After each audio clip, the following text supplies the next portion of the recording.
Friends, unzipping GST में आपका स्वागत है। आज मैं आपके सामने एक टॉपिक डिस्कस करने वाला हूं जो है रूल 37 कैपिटल ए से related. That rule 37 capital A of CGST rules 2017 जो कि दिसंबर 2022 के एंड में इंट्रोड्यूस किया गया था। क्या कहता है rule 37 capital A? Simple rule है। ये कहता है यदि रेसिपिएंट ने कोई इनवॉइस की इनपुट टैक्स क्रेडिट ली है और इस इनवॉइस को सप्लायर ने जीएसटीआर1 या इनवॉइस फर्निशिंग फैसिलिटी के थ्रू जीएसटी पोर्टल पे अपलोड कर दिया है, तो सप्लायर को उसका कॉरस्पॉन्डिंग जीएसटीआर3B फाइल करना है। और रूल 37 ये कहता है कि वो कॉरस्पॉन्डिंग जीएसटीआर3B अगले साल के 30 सितंबर तक फाइल हो जाना चाहिए। यदि 30 सितंबर तक फाइल नहीं होता है तो रेसिपिएंट को उन इनवॉइसेस की इनपुट टैक्स क्रेडिट को रिवर्स करना होगा बाय 30 नवंबर।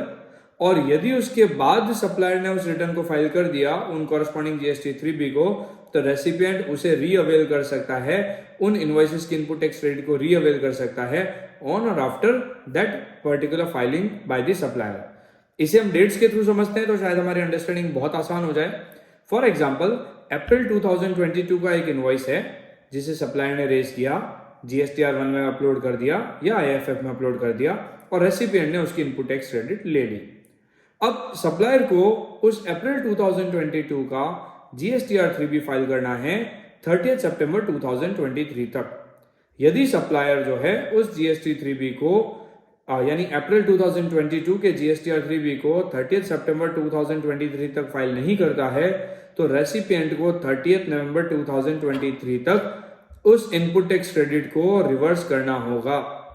यदि सप्लायर अप्रैल 2022 का जीएसटीआर3B बाद में जनवरी 2024 में फाइल कर देता है, तो रेसिपिएंट जो है वो जनवरी 2024 एंड ऑनवर्ड्स उसके बाद जो टैक्स पीरियड आएगा उसमें उस इनपुट टैक्स क्रेडिट को वापस से ले सकता है।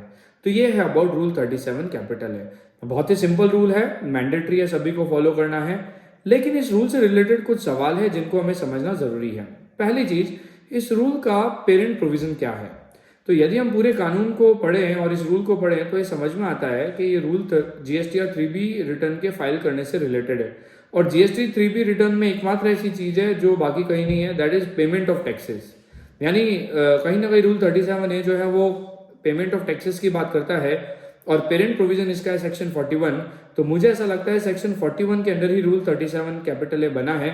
अदरवाइज तो ये रूल 37A ही अल्ट्रा वायरस हो जाएगा क्योंकि इसका कोई पेरेंट प्रोविजन मुझे समझ में नहीं आया। देन अब सेक्शन 41 और रूल 37A जो है उन दोनों को भी आपस में समझना बहुत जरूरी है। और क्योंकि सेक्शन 41 जो है वो कहता है कि पेमेंट ऑफ टैक्स होना चाहिए और रूल 37A जो है वो कहता है फाइलिंग ऑफ जीएसटी3B होना चाहिए। तो इसका मतलब क्या हम ये माने कि filing of GSTR3B is equal to payment of tax?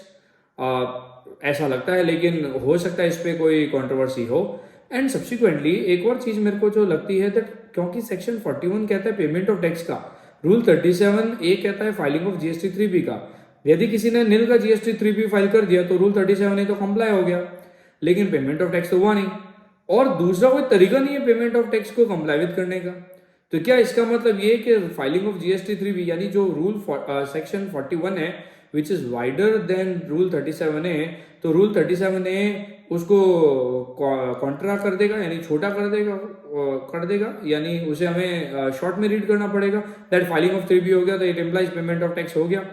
और यदि ऐसा नहीं है तो there is no other mechanism of payment of tax, यानी इसका मतलब भी हो गया कि सेक्शन 41 तो कंप्लाई विद हो गया वंस जीएसटी3B इज फाइल्ड। इसका इम्प्लीकेशन इसलिए हाई है बिकॉज दिस सेक्शन जो है वो सेक्शन 16 में भी कहीं ना कहीं अपना रोल प्ले करता है।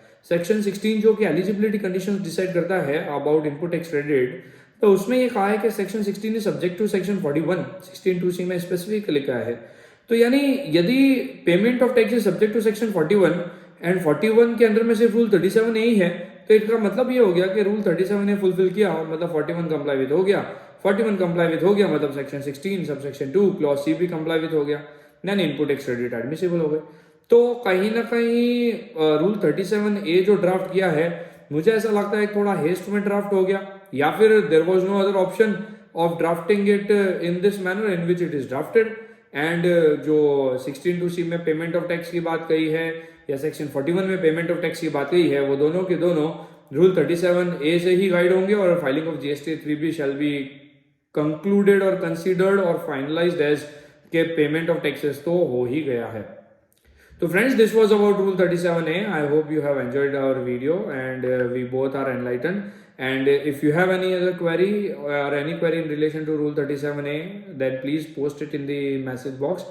I would be happy to refer that. Thank you very much.